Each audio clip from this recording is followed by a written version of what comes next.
السلام علیکم ورحمۃ اللہ وبرکاتہ۔ بچوں کو نظر بد سے بچانے کے لیے حضور نبی کریم صلی اللہ علیہ وآلہ وسلم کا ایک عمل، ایک سنت نبی علیہ الصلاۃ والسلام کی سن لیں۔ جب حضرت حسن اور حضرت حسین بیمار ہوتے تھے تو بخاری شریف کی حدیث میں ہے کہ حضور نبی کریم صلی اللہ علیہ وآلہ وسلم یہ دعا پڑھتے تھے: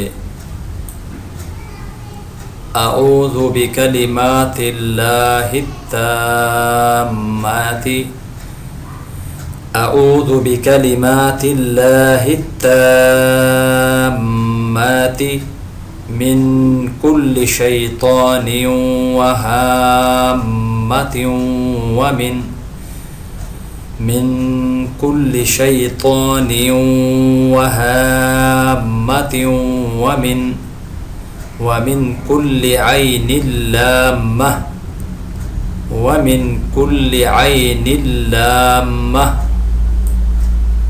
میں اللہ کے کلمات تامہ کی پناہ لیتا ہوں ہر شیطان اور زہریلی بلا کے شر سے اور ہر لگنے والی نظر بد کے شر سے۔ اللہ تعالی ہم سب کو عمل کی توفیق عطا فرمائے۔